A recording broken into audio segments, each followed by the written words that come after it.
మన Varahi sales grand festive celebrations ప్రతి 10,000 రూపాయల కొనుగోలుపై ఒక బంగారు నాణెం ఉచితం. ఈ ఆఫర్ జనవరి 15 వరకు మాత్రమే. నమస్కారం, వెల్కమ్ టు ఐడ్రీమ్ మీడియా. నేను మీ సంగీత. భార్యాభర్తల విషయంలో చాలా వరకు కేసులలో విడాకుల కోసం వెళ్ళేటప్పుడు లేనిపోనివన్నీ కూడా ఇద్దరు ఆరోపణలు చేసుకుంటూ ఉంటారు కదా. రీసెంట్గా సుప్రీంకోర్టు ఒక జంట విషయంలో కీలకమైన తీర్పును వెలువరచడం జరిగింది. అదేంటంటే ఎవరైతే అమ్మాయి ఉందో వాళ్ళిద్దరికి కూడా పెళ్ళైపోయిన తర్వాత 3 సంవత్సరాల తర్వాత ఒక బాబు పుట్టిన తర్వాత గొడవలు రావడం జరిగింది. వచ్చిన వెంటనే ఇంకా ఆడవాళ్ళు ఏం చేస్తారు, అబ్బాయిలను టార్చర్ చేయాలి అన్నా, అబ్బాయిలను ఇబ్బంది పెట్టాలన్నా, అందులో నిజమున్నా నిజం లేకపోయినా సరే ప్రధానంగా 498A DVC మెయింటెనెన్స్ ఈ కేసులన్నీ కూడా ఫైల్ చేయడం అనేది మనం కామన్గా ఫ్యామిలీ మ్యాటర్స్ విషయాలలో చూస్తూ ఉంటాం. అలాంటిదే కేసు ఇది ఫైల్ అయ్యింది. ఫైల్ అయిన తర్వాత లోయర్ కోర్టులో ఈ కేసులు పెట్టిన తర్వాత భర్త ఏం చేశాడు అంటే తెలంగాణ హైకోర్టులో క్వాష్ పిటిషన్ వేసుకోవడం జరిగింది. నా భార్య ఏదైతే ఆరోపణలు చేస్తూ నేను హింసిస్తున్నాను అని చెప్పేసి కేసులు ఫైల్ చేసిందో అవన్నీ వాస్తవం కాదు, వాటిని కొట్టివేయాలి అని చెప్పేసి క్వాష్ పిటిషన్ వేసుకున్నారు. వేసుకున్న తర్వాత దాన్ని హైకోర్టు పరిశీలించిన తర్వాత భార్యకు ఫేవర్గానే అక్కడ చెప్పడం జరిగింది, దీన్ని కొట్టివేయడం కుదరదు, ఎందుకంటే ఆల్రెడీ ఈవిడ చెప్పింది కాబట్టి అని చెప్పేసి. అంటే అందులో కొన్ని పాయింట్స్ మెన్షన్ చేశాడు. ఏది అనంటే, నేను ఎప్పుడైతే సంపాదించిన తర్వాత అంటే ఆ లెక్కలను అడిగితే అది క్యూరాలిటీ కింద వస్తుంది, నన్ను హింసిస్తున్నాడు అని చెప్పేసి అందులో పెట్టడం జరిగింది. అది వాస్తవం కాదు. దాంతోపాటు నా తల్లిదండ్రులకు నేను ఏదైతే డబ్బులు ఇస్తున్నానో వాటి విషయంలో కూడా నన్ను హింసిస్తుంది తప్పించి నేనేమి హింసించట్లేదు అని చెప్పేసి అతను చెప్పినా కూడా కోర్టు కొంచెం అమ్మాయికి విషయంలోనే తీర్పును కొంచెం ఫేవర్గా ఇచ్చింది. ఇచ్చిన తర్వాత ఇతను ఏం చేశాడు, ఇంకా హైకోర్టు నుంచి సుప్రీంకోర్టులో పిటిషన్ దాఖలు చేశాడు.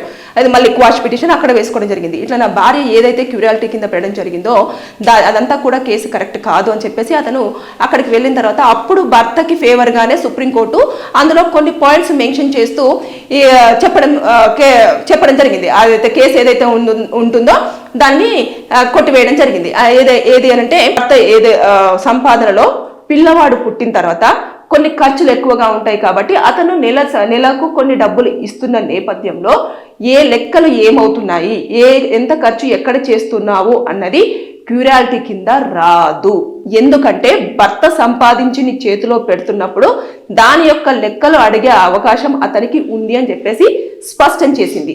దాంతోపాటు తల్లిదండ్రులకు డబ్బులు ఇస్తున్నాడు, కుటుంబ పోషణకు తక్కువ డబ్బులు, తల్లిదండ్రులకు ఎక్కువ డబ్బులు ఇస్తున్నాడు అని చెప్పేసి ఇందులో ఆరోపణ పైన దాని విషయంలో కూడా అతని సంపాదన, అతను ఎంత సంపాదిస్తున్నాడు అనే దాంట్లో అతను ఎవరికి ఎంత ఇచ్చుకోవాలన్నది అతని మీదనే ఆధారపడి ఉంటుంది. దాన్ని కూడా క్యూరాలిటీ కింద మేము కన్సిడర్ చెయ్యలేము అని చెప్పేసి చాలా స్పష్టంగా ఆ తీర్పులో వెలువచ్చింది. ఇకపోతే ఏదైతే ఉందో ఈ రెగ్యులర్గా జరిగే గొడవలు ఇవి, అంటే నువ్వు నన్ను ఇలా చూసుకుంటున్నావు, ఇలా చేస్తున్నావు, నువ్వు నన్ను హింసిస్తున్నావు, నన్ను కొడుతున్నావు, నన్ను తిడుతున్నావు, నన్ను మానసికంగా వేదగా గురి చేస్తున్నావు, ఇవన్నీ కూడా భార్యాభర్తల ఇష్యూలో ఉండే కామన్ థింగ్సే. కాబట్టి ఈ రెగ్యులర్గా జరిగే గొడవల కింద వీటిని కన్సిడర్ చేస్తూ ఇది క్యూరాలిటీ కింద మేము కన్సిడర్ చేయలేము అని చెప్పేసి ఏదైతే కేసులు ఫైల్ చేసిందో వాటిని కొట్టివేస్తూ భర్తకు ఫేవర్గా తీర్పుని ఇక్కడ ఇవ్వడం జరిగింది.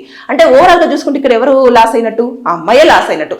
నిజంగానే అతను ఇబ్బంది పెట్టుంటే తను వెళ్ళే విధానం ఏదైతే ఉందో అది కరెక్ట్గా చూసుకొని వేసుంటే బాగుండేది. క్యూరాలిటీ కింద ఏవేవి వస్తాయి, ఏ గ్రౌండ్ పాయింట్స్ తీసుకోవాలి అనే దానిపైన ఒక అవగాహన లేకుండా ఏది పడితే అది పెట్టారనుకోండి, ఖచ్చితంగా కేసులు ఇక లోయర్ కోర్టులో కాకపోయినా హైకోర్టులో కాకపోయినా సుప్రీంకోర్టులోనైనా వాటి మీద కొంచెం మొత్తం వాదనలు విన్న తర్వాత ఏది కరెక్ట్ ఏది రాంగ్ అని డిసైడ్ అయ్యే అవకాశాలు ఉంటాయి. ఇలాంటివే ఎక్కువగా మనం చూస్తున్నాం.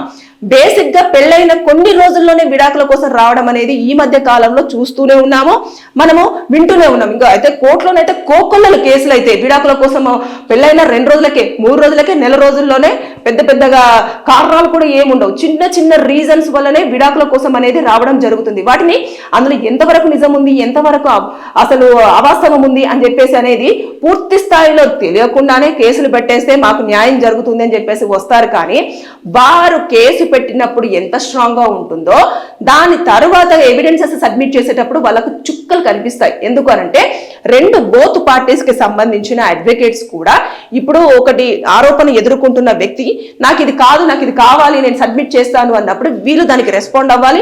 అదే విధంగా అపోజిట్ పార్టీ వాళ్ళు ఎవరైతే ఉంటారో క్లయింట్స్ వాళ్ళు కూడా రెస్పాండ్ అవుతూ వీరు అడిగినవి వీళ్ళు సబ్మిట్ చేయాలి. అదే విధంగా భర్త తరపున భార్య, భార్య తరపున భర్త ఎవరైతే అడ్వకేట్స్ ఉంటారో వారందరూ కూడా ఖచ్చితంగా ఎవిడెన్సెస్ అన్ని సబ్మిట్ చేస్తూ చాలా క్లియర్ ఎవిడెన్సెస్ తో ఎవరైతే ఉంటారో వారి పరంగానే న్యాయం జరుగుతుంది. కోర్టు చూసేది ఎవిడెన్సెస్ మాత్రమే. ఇక్కడ తప్పు ఆరోపణలతో కానివ్వండి, తప్పుడు సమాచారంతో కానివ్వండి కేసులు పెట్టారా, అక్కడికి వచ్చిన తర్వాత ఏదో ఒక కోర్టులో ఖచ్చితంగా కేసు అనేది ఫాల్స్ కేసు అని చెప్పేసి కొట్టివేస్తూ అనవసరంగా తీర్పు వెలువరచడం అనేది జరుగుతుంది. సుప్రీంకోర్టులో జరిగింది కూడా అదే. క్యూరాలిటీ కింద ఏదైతే ఉంటుందో భర్త ఇచ్చిన డబ్బులను అడిగే అర్హత తనకు లేదు, అది నన్ను మానసికంగా ఇబ్బంది పెడుతుంది అనేది క్యూరాలిటీ కింద రాదు అని చెప్పేసి స్పష్టం చేయడంతో పాటు అతని యొక్క సంపాదన తల్లిదండ్రులకు ఎంత ఇస్తాడు అనేది కూడా క్వశ్చన్ చేయకూడదు అని చెప్పేసి స్పష్టం చేసింది. ఇక్కడ ఎవరు నష్టపోయినట్టు? వైఫే నష్టపోయినట్టు. కాబట్టి ఎప్పుడైనా సరే కేసుల విషయంలో జాగ్రత్తలు తీసుకోవాలి. మీరు విడిపోవాలి అనుకున్నప్పుడు కూర్చొని మాట్లాడుకొని మొత్తం పూర్తి స్థాయిలో క్లియర్ చేసుకుంటే బెటర్. కోర్టుకు వచ్చిన తర్వాత అనవసరంగా ఇక ఇలాంటివి చేసినారనుకోండి, కోర్టు టైం వృధా అవడంతో పాటు అదేవిధంగా జడ్జి గారి టైము, కొన్ని కేసులన్నీ కూడా చాలా ఇంపార్టెంట్ కేసులు కూడా ఉంటాయి, వాటి యొక్క టైం కూడా డిలే అవ్వడము, ఇలాంటివన్నీ చోటు చేసుకుంటాయి. కాబట్టి అనవసరంగా వారిపైన ఫైన్ విధించడము, లేదంటే జైలుకు కూడా ఒక 7 రోజుల పాటు పంపించే అవకాశాలు ఉంటాయి. అంటే తప్పుడు సమాచారం అందించారు, ఈ టైం అంతా వేస్ట్ చేశారు అన్న కారణంగా కూడా ఉండే అవకాశాలు ఉంటాయి. ఇవన్నీ బేస్ చేసుకొని కొన్ని తీర్పులు వెలువరచడం అనేది ఈ మధ్య కాలంలో జరుగుతుంది. కోర్టులు కూడా జడ్జెస్ కూడా చాలా వరకు ఒక కేసును చాలా క్షుణ్ణంగా పరిశీలించడం జరుగుతుంది.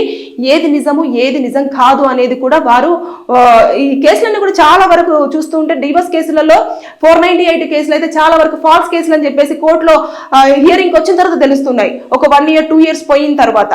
ఎందుకని అని చెప్పేసి, అందుకని చెప్పేసి ఫ్యామిలీ కోర్ట్స్ లోనే మీరు ముందుగా డిసైడ్ చేసుకోవాలి. దాంతోపాటు అరెస్టులు కూడా లేవు అని చెప్పేసి నిర్ణయించారు. ఎందుకు అనంటే చాలా వరకు ఫేక్ కేసులు అని చెప్పేసి నిర్ధారణ అయ్యింది. కాబట్టి ఎప్పుడైనా 498 కేసు ఫైల్ చేసింది అనుకోండి, బిఎన్ఎస్ కొత్త చట్టం ప్రకారంగా 85 కనుక ఫైల్ చేసేస్తే వాళ్ళకు సిఆర్పిసి కింద 41 నోటీస్ అనేది ఇష్యూ చేయడం జరుగుతుంది. రీజన్ ఏంటంటే అరెస్ట్ ఉండదు, తీసుకొచ్చేసి కోర్టులో ప్రొడ్యూస్ చేస్తారు.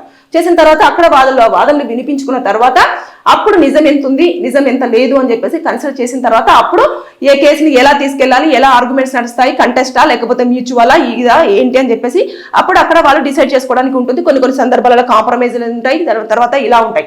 కాబట్టి సుప్రీంకోర్టు దగ్గరికి వెళ్ళిన తర్వాత ఆ వ్యక్తికి ఎంత న్యాయం జరిగిందో కొంతమంది ఇలాగే కూడా అన్యాయంగా లేనిపోనివన్నీ కూడా ఆరోపణలు చేస్తూ భర్తల పైన కానివ్వండి, భార్యల పైన కానివ్వండి కేసులు ఫైల్ చేస్తున్న వారు ఇక మీదట ఆలోచించి కేసులు ఫైల్ చేసేటప్పుడు మీరు నిర్ణయం సరిగ్గా తీసుకుంటున్నారా లేదా, అసలు ఉన్నవే పెడుతున్నారా లేదంటే లేనివి కల్పించి పెడుతున్నారా అంటే కోర్టుకు వచ్చిన తర్వాత ఒకవేళ అవి కల్పితాలు అని చెప్పేసి తెలిస్తే అనవసరంగా మీరే పనిష్మెంట్ పడే అవకాశాలు ఉంటాయి. కాబట్టి బీ అలర్ట్ గా ఉండండి, బీ కేర్ఫుల్ గా ఉండండి. ఏదైనా సరే ఫ్యామిలీ విషయాలలో ఈ మధ్య కాలంలో తక్కువ రోజుల్లోనే డివోర్స్ కోసం అని చెప్పేసి రావడం జరుగుతుంది. కాబట్టి అసలు పెళ్లి అనే మాట ఇంకా రాను ఉండే అవకాశం కూడా చాలా తక్కువగా ఉంది. లివింగ్ రిలేషన్షిప్సే ఎక్కువగా. అందుకోసం అని చెప్పేసి పెళ్లిళ్ళు చేసుకుంటే దీన్ని విడగొట్టుకోవడం చాలా కష్టం. కాబట్టి లవ్ చేస్తూ ఇద్దరు కలిసి ఉంటే ఎప్పుడైనా విడిపోవచ్చు అన్న మైండ్ సెట్ తో చాలా మంది ఎక్కువ లివింగ్ రిలేషన్షిప్ మీదనే ఇంట్రెస్ట్ చూపిస్తున్నారు. పెళ్లిళ్ళు అనేవి ఇంకా రాను కాలంలో అసలు ఉండవు. పిల్లలు కూడా వాళ్ళ ఆధీనంలో ఉండొచ్చు, ఉండకపోవచ్చు, వాళ్ళని ఎక్కడైనా పడేయచ్చు. ఇప్పుడే మనం చాలా వరకు చూస్తున్నాం. ఇలాంటి అనర్థాలు జరుగుతున్నాయి. కాబట్టి కోర్టులు కూడా చాలా సీరియస్ గా కేసులపైన దృష్టి సారిస్తున్నారు. దాంతోపాటు తీర్పులు వెలువర్చేటప్పుడు కూడా చాలా స్పష్టంగా ఏంటి అని చెప్పేసి మొత్తం డీటెయిల్ తెలుసుకున్న తర్వాత తీర్పులు కూడా వెలువరచడం జరుగుతుంది. సో భార్యాభర్తలు ఇద్దరిలో ఎవరొక్కరైనా సరే కేసులు ఫైల్ చేసేటప్పుడు ఆలోచించండి. Be careful. Thank you. And for more videos, Please subscribe to iDream. Please subscribe to iDream. Please subscribe iDream. And please subscribe to iDream. For more videos, subscribe to iDream. please like, share and subscribe to the channel. Congratulations, iDream. Subscribe to iDream. Subscribe to iDream. So subscribe to iDream Media. iDream की iDream team अंदर की huge congratulations. Please subscribe iDream Media. Please subscribe to iDream. Subscribe iDream. Please subscribe to iDream. iDream అంటే నా కళల ఛానల్ను subscribe చేసుకున్న నోరు తిరుగుతలేదు. మీరైతే గంట గుర్తు కొట్టండి. For more such videos, please subscribe to iDream. Subscribe to iDream. Please subscribe to iDream. Please subscribe iDream Media. Please do subscribe to iDream. Please subscribe to iDream Media. For best entertainment and information, please subscribe iDream. And don't forget to subscribe to iDream.